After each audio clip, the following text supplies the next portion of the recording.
Welcome to the Sisterhood of Sweat. I'm here today with Paul Holes. Hi, I'm Linda Mitchell, 54-year-old elite obstacle racer, award-winning fitness competitor, gym owner, and author.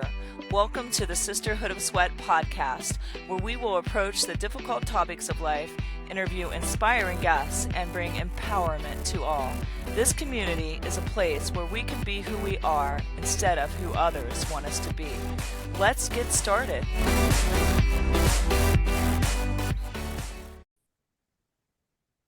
It's Linda Mitchell from Sisterhood of Sweat with a message from Essential Formulas, makers of Dr. Ohhira's Probiotics.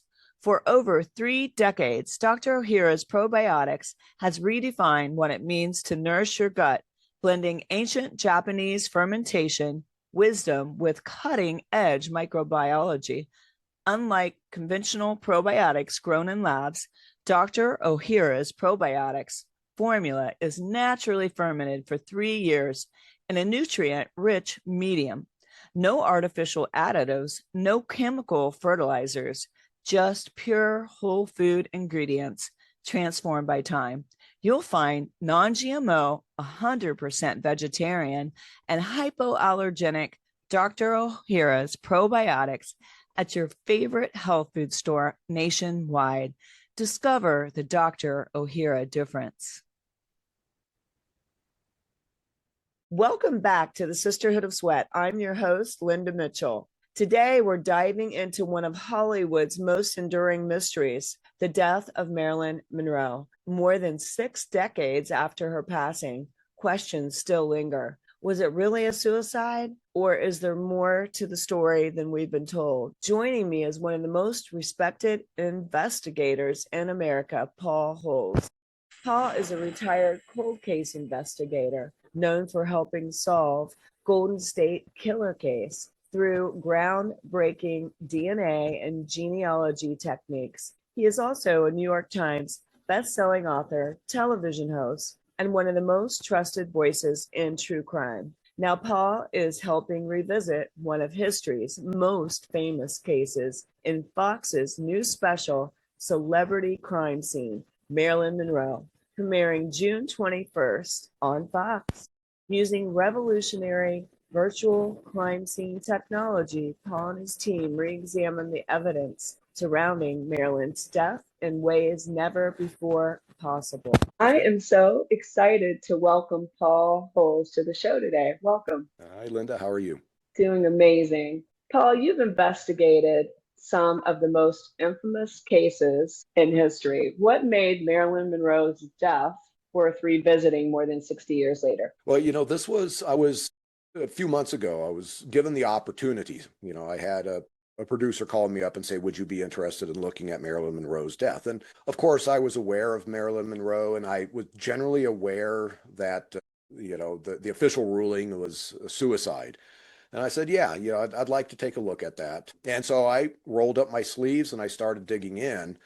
And I was stunned with what I saw, and part of the show is how the show is marrying modern technology with AI to replicate the death scene. So me and the co-hosts on the show are literally able to walk in to Marilyn's bedroom, see her laying on the bed, and start looking at the evidence and deciding whether or not we agree with what the original authorities saw and ended up forming conclusions on. And I will tell you that I've got some concerns about the official ruling. So you used revolutionary, like virtual crime scene technology. How did that help you to see things previous investigators couldn't see? Well, it doesn't, we're not seeing anything more than what the original investigators saw. We are seeing the same thing the original investigators saw, but we're coming at it from, I've got over 3 decades of experience working cold cases. My co-host, Alina Burrows, who is a very experienced CSI, she's got years of experiences working overdose cases, working homicides. And now we're looking at this going, why did they handle this case the way they handled it?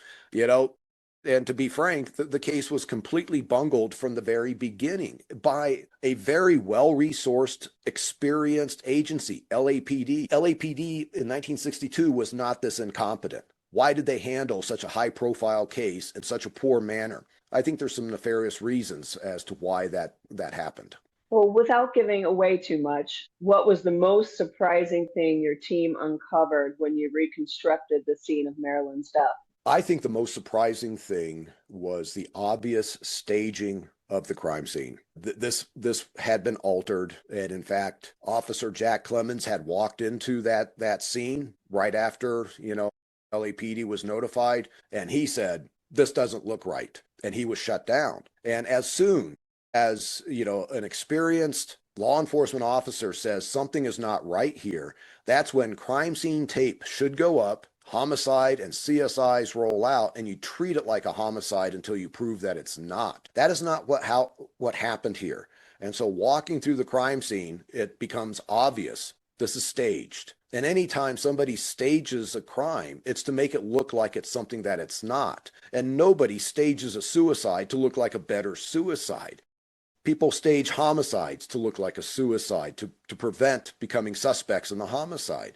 And so once I'm seeing obvious evidence of staging, now I go, okay, what is going on in Marilyn Monroe's life that could have cost her life? And who would have the capability of staging the scene and killing her in a manner to where authorities would be able to rule it as suicide? And that's the investigative thrust that I had. She really doesn't seem like someone that would commit suicide. I mean, well, she seemed like she loved herself, and was so vivacious. Yeah, and I got to know more about Marilyn Monroe as a person, and such a tragic figure for all the glamour that she had.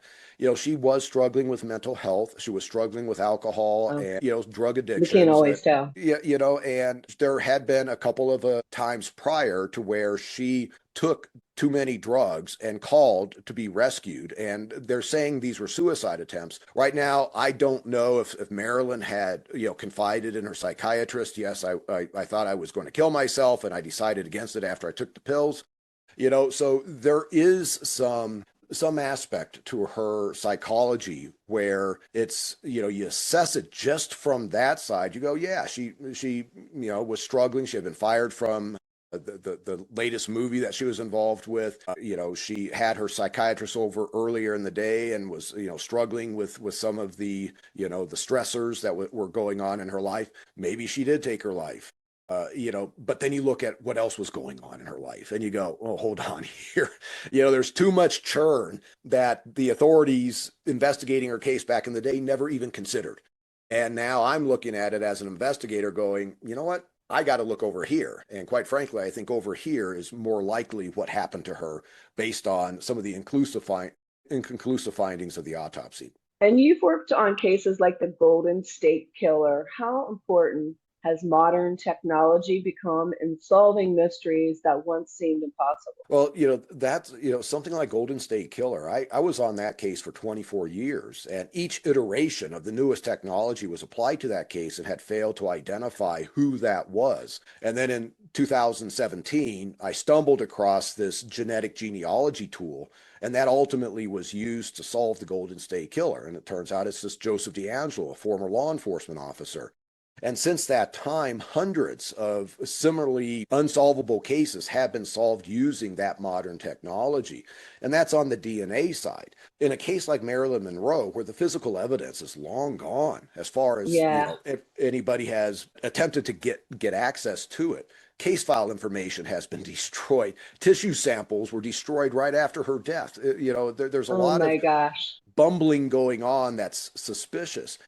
So Marilyn Monroe's case, unfortunately, you can't utilize like modern DNA technology. We could have, if evidence had been saved, but we don't have that evidence to use modern DNA technology. But this is where the show, replicating the death scene. So now experts like myself and Alina, and then Kiki Monique, who's a true crime podcaster, pop culture, she understands the celebrity lifestyle. We can now look at this and go, hold on here. You can't just see it from literally there's only one photograph taken of Marilyn in her bed at her death scene. This was horribly documented by LAPD. Wow. But with taking that photograph and a couple other photographs of like the bedroom and other parts of her house, and then using AI to incorporate witness statements. What Officer Jack Clemens said he saw, what the psychiatrist said he saw, what the housekeeper said she saw. We can now accurately replicate the crime scene as best as we can. So my eyes can look at it in this 3D space and I go, that doesn't look right. Doesn't add up. The math doesn't add up. Right. Why do you think Marilyn Monroe's death continues to captivate people around the world decades later? Well, I think, first it's who Marilyn Monroe was. First, she was probably the biggest celebrity in the world at the time of her death. Her death was unexpected and she was beloved by her fans. And after death, she probably became even more famous.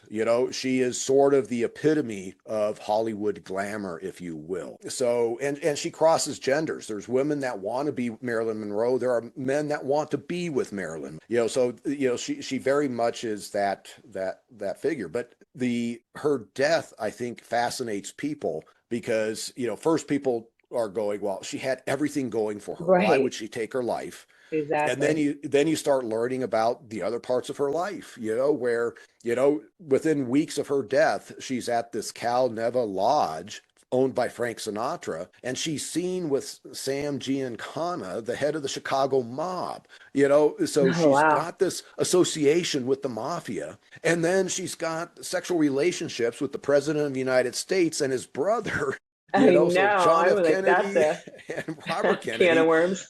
And the FBI has her house wiretapped. The mob may have had her house wiretapped. She's constantly being monitored. So for me, this is where, from an investigator, once I started learning this, this is where the hackles go up, and you go, okay, hold on. There's churn going on over here that the coroner's office that ruled probable suicide never even considered. And that's where, if this case had been handled from the very beginning, the officer said something doesn't look right. Crime scene tape comes up, CSI, homicide gets involved. Homicide starts talking to people, and then they start learning all of these interconnections on this side of Marilyn's life. I bet you would have seen a different outcome in terms of the findings in that case. Well, I can't wait to tune in with viewers on Fox, Celebrity Crime Scene with Jack Holes. And who's your co-host? I'm with Alina Burrows, who's a CSI out of Florida, and then Kiki Monique, who is a true crime podcaster and a pop culture expert. Sounds amazing. And you guys make sure to tune in on Fox June 21st, this Sunday. Thanks so much for coming on the show today, Jack. Awesome, Linda. Thank you very much. And I hope that all of our listeners have enjoyed this podcast. And if you guys have really enjoyed this, please review us in iTunes and also share this episode with your friends and your loved ones. Thanks again for listening to the Sisterhood of Sweat.